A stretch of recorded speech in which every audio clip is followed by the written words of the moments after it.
Bonsoir à toutes et à tous. Nous allons faire notre prière pour commencer l'étude de quelques questions du livre des esprits.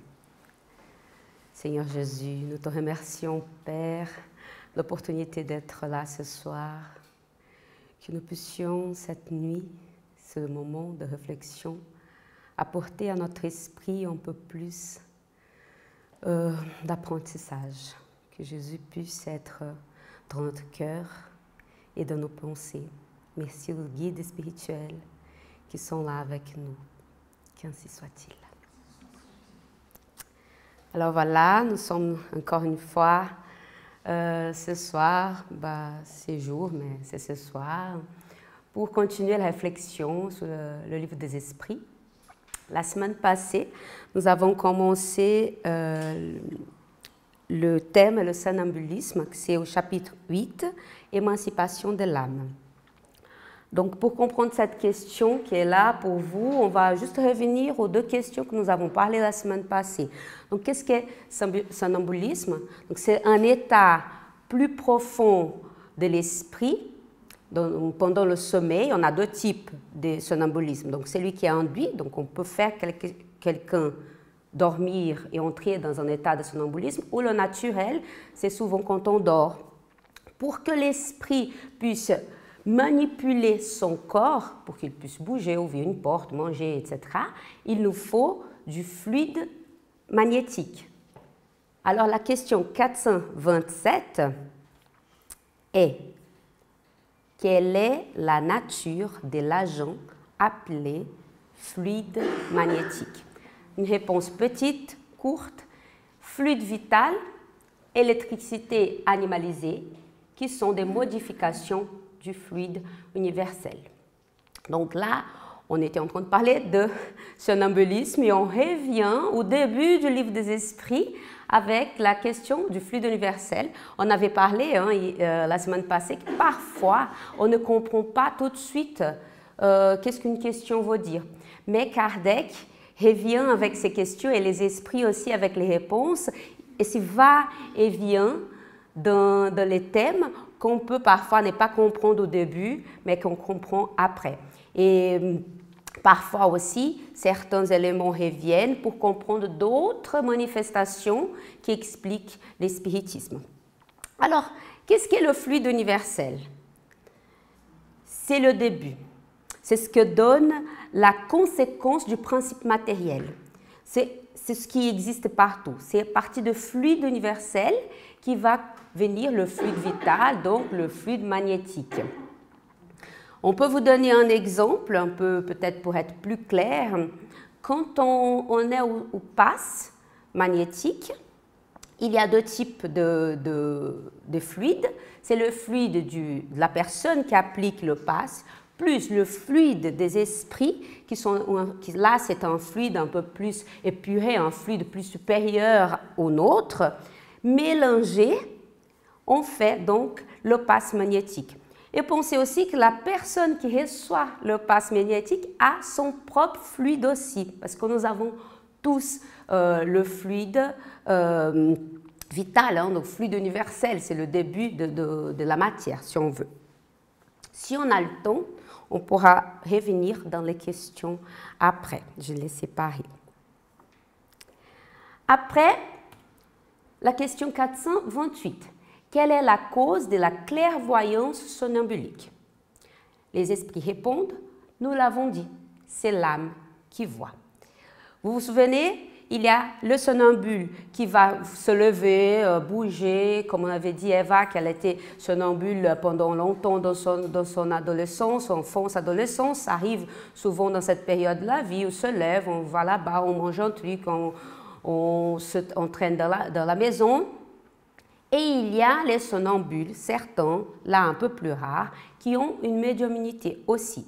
Donc cette personne-là, comme nous l'avons dit, l'esprit utilise le corps avec l'aide du fluide vital, donc du fluide magnétique, oui, fluide magnétique, il y a beaucoup de fluides, pour faire que l'esprit du somnambule voit, donc la clairvoyance. Ce n'est pas le corps qui voit, c'est l'âme qui voit. Comment le somnambule peut-il voir à travers les corps opaques, donc les fenêtres, les murs, les portes? Il n'y a des corps opaques que pour vos organes grossiers. N'avons-nous pas dit que pour l'esprit, la matière n'est point un obstacle, puisqu'il la traverse librement? Souvent, il vous dit qu'il voit par le front, par le genou, etc. Parce que vous, entièrement dans la matière, vous ne comprenez pas qu'il puisse voir sans le secours des organes, lui-même par le désir que vous avez, quoi avoir besoin de ces organes. Mais si vous le laissez libre, il comprendrait qu'il voit par toutes les parties de son corps. Ou pour mieux dire, c'est en dehors de son corps qu'on voit. Bienvenue. Non? Donc, c'est l'âme qui voit. On peut voir par le genou, arrière la tête, par les mains. On ne voit pas avec nos organes. On ne ressent pas avec nos organes. Quand on est en dehors de notre corps physique, notre esprit est libre de cette matière qui est très grossière. Du coup, on peut ressentir les choses. Peut-être le mot le plus adapté serait ressentir et non voir, parce qu'on ressent les choses. Alors, si quelqu'un ici voit un esprit et ferme les yeux, ça ne sert à rien. Vous allez continuer à le voir parce que ce n'est pas vos yeux physiques qui voient, mais votre esprit. On peut aussi penser, imaginer aux lumières. On aime bien dormir avec les lumières parce que on pense que dans le noir, on va voir un esprit. Là, encore une erreur parce que les esprits sont là partout et encore certains ont peur du noir. Donc, n'allumez pas votre lumière en pensant qu'ils vont partir parce que là, ils peuvent même venir. Donc, petite anecdote. On passe à la question 430. Puisque la clairvoyance du somnambule est celle de son âme, ou de son esprit, pourquoi ne voit-il pas tout et pourquoi ne se trompe-t-il souvent? Pourquoi se trompe-t-il souvent? J'aime bien cette question. D'abord, répondent les esprits. Il n'est pas donné aux esprits imparfaits de tout savoir, de tout voir et de tout connaître. Tu sais bien qu'ils participent encore de vos erreurs et de vos préjugés. Et puis, quand ils sont attachés à la matière, ils ne jouissent pas de toutes leurs facultés de l'esprit. Dieu a donné à l'homme cette faculté dans un but utile et sérieux. Très important aussi à garder. Un but utile et sérieux. Et non pour lui apprendre ce qu'il ne doit pas savoir. Voilà pourquoi les somnambules ne peuvent pas tout vous dire. Donc, ne peuvent pas tout dire. Alors, certaines personnes qui ont des médiumnités, même si ce n'est pas un somnambule, peuvent faire des erreurs. Parce que c'est très intéressant pour nous, pour ne pas croire à tout ce qu'on nous dit. Parce que malheureusement, il y a des personnes qui sont malhonnêtes. Parfois, ils voient, ils disent quand il ne faut pas dire. Pourquoi parfois on voit, mais on ne peut pas dire? Pour apprendre à être discret. La discrétion, c'est très important. Donc, certains médiums ressentent les choses, arrivent chez quelqu'un, ressentent quelque chose. Est-ce que je peux dire? Est-ce que l'autre va bien sentir ce que je veux dire? Parce que la personne peut se fâcher, ne pas croire ou avoir peur. Donc là, on apprend la discrétion. Et parfois, on ne voit pas. Il dit des choses qui ne sont pas vraies. Parce que ce n'est pas donné à tout savoir. On est encore attaché à notre corps physique. On n'est pas libre entièrement pour tout connaître, pour tout savoir. Il dit, tu sais bien qu'il participe encore de vos erreurs et des préjugés. Donc, on a beaucoup de choses encore ancrées en nous et qui c'est compliqué à se détacher complètement pendant l'état somnambulique. Et du coup, on ne peut pas tout voir, on n'a pas le droit de tout savoir. But utile et sérieux, donc si c'est pour le bien, commun, là, oui, on pourra dire, on pourra savoir. Une chose, c'est que le somnambule il ne se souvient pas de ce qu'il voit.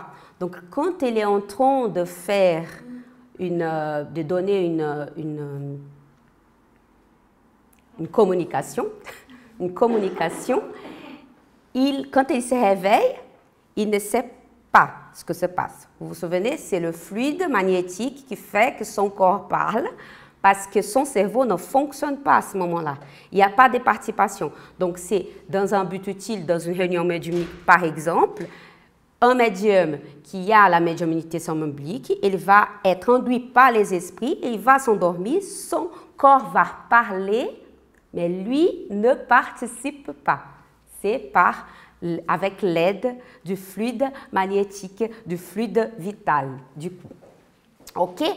Donc, nous avons fini avec les questions d'aujourd'hui, avec cette question du somnambule. Je voulais juste, comme on a encore une minute, vous dire en quelle partie du livre des esprits vous pouvez lire sur la question du fluide universel. C'est très intéressant de revenir.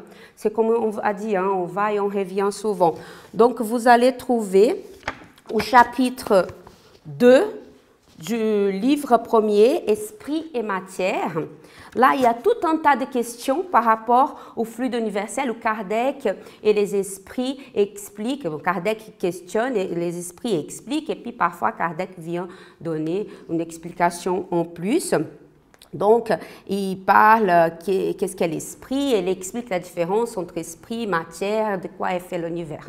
Juste si vous avez la curiosité de revenir. Et sinon aussi, sur notre chaîne YouTube, si vous cherchez, il y a, je pense, la personne qui a parlé de ça il y a quelques années, je ne me souviens pas, je ne suis pas allée voir, mais voilà.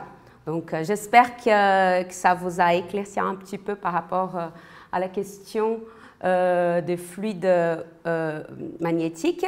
Et la semaine prochaine, on continuera avec ce sujet-là, cette fois en portugais. OK? Merci beaucoup.